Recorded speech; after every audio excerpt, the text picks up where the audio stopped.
Assalamualaikum warahmatullahi wabarakatuh. Perkenalkan, nama saya Waude Triulan yang 2650005 dari kelas A. Di sini saya akan menjawab beberapa pertanyaan mengenai model datasheet.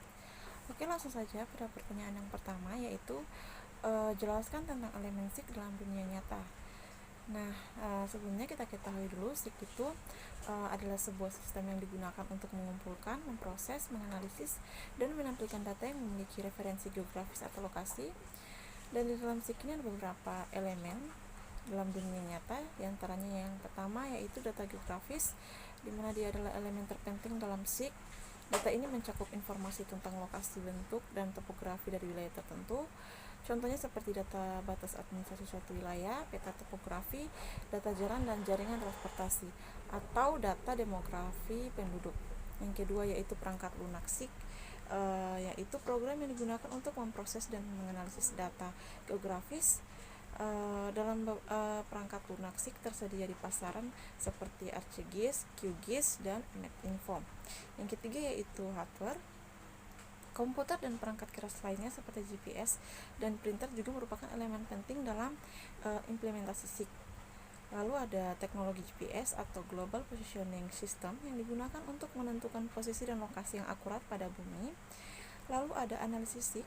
SIG juga dapat digunakan untuk melakukan analisis seperti analisis spasial, analisis jaringan, dan analisis multikriteria. Analisis SIG membantu pengambilan keputusan dalam berbagai bidang seperti perencanaan kota, pemetaan risiko bencana, dan pengelolaan sumber daya alam. Nah, dalam dunia nyata, SIG digunakan dalam berbagai bidang seperti pemetaan kota, pengelolaan sumber daya alam, transportasi, manajemen bencana, dan sektor publik lainnya. SIG juga digunakan dalam sektor swasta seperti perencanaan perusahaan, manajemen rantai pasokan, dan pemasaran. Oke, lanjut pada pertanyaan yang kedua, yaitu apa yang dimaksud dengan data spasial. Nah, data spasial ini adalah gambaran nyata suatu wilayah yang terdapat di permukaan bumi. Data spasial dapat menyimpan kenampakan permukaan bumi, yaitu jalan, sungai, permukiman, jenis pegunungan tanah, penggunaan tanah, dan lain-lain. Lalu yang ketiga yaitu jelaskan apa yang dimaksud dengan data vektor dan data raster. Nah, data vektor dan data raster adalah dua jenis data spasial yang umum digunakan dalam SIG. Data vektor mewakili data spasial sebagai titik, garis, atau poligon. Titik mewakili lokasi yang spesifik dalam koordinat geografis atau lokasi. Garis mewakili jalan atau aliran sungai, dan poligon mewakili area tertentu seperti wilayah administratif atau taman nasional. Data vektor tersusun dari koordinat titik, garis atau batas area, dan atribut seperti nama atau deskripsi. Sedangkan data raster mewakili data spasial sebagai kisi-kisi sel atau piksel dengan ukuran yang sama. Piksel ini dapat mempresentasikan fenomena seperti tingkat ketinggian, intensitas warna, atau nilai suhu pada suatu lokasi. Data raster biasanya digunakan dalam menganalisis spasial yang memerlukan pemetaan atau interpolasi data secara menyeluruh seperti pemodelan hidrologi, penggunaan lahan, atau perubahan iklim. Lanjut pada pertanyaan yang keempat, yaitu jelaskan contoh model data vektor. Model data vektor atau vektor data model yaitu salah satu model dalam sistem informasi geografis yang menggambarkan objek spasial sebagai kumpulan titik, garis, dan atau poligon yang tersusun dalam bentuk vektor.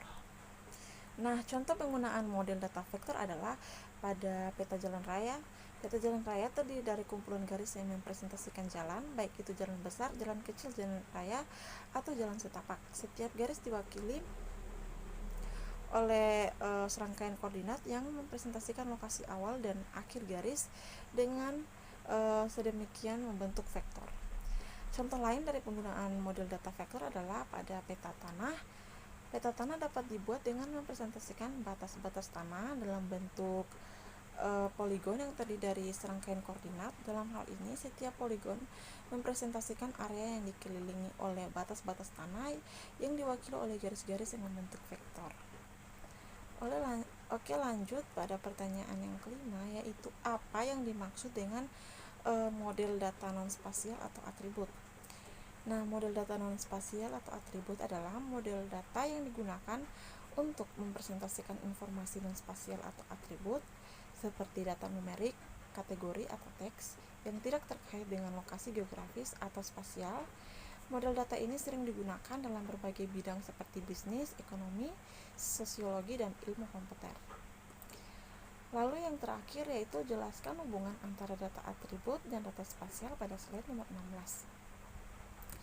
Nah, di sini hubungan data atribut dan data spasial yaitu setiap data atribut pasti memiliki data spasial. Karena data atribut dan data spasial harus dipertimbangkan bersama-sama dalam pemodelan dan analisis geospasial karena keduanya saling melengkapi dan sangat penting dalam konteks geospasial. Tanpa informasi lokasi dari data spasial, data atribut tidak relevan dan tidak bermanfaat dalam analisis geospasial. Sebaliknya, tanpa data atribut, data spasial tidak memberikan informasi yang lengkap tentang objek atau lokasi tertentu. Oke, mungkin itu saja yang bisa saya jelaskan. Lebih dan kurangnya mohon dimaafkan. Billahi taufiq wal hidayah. Wassalamualaikum warahmatullahi wabarakatuh.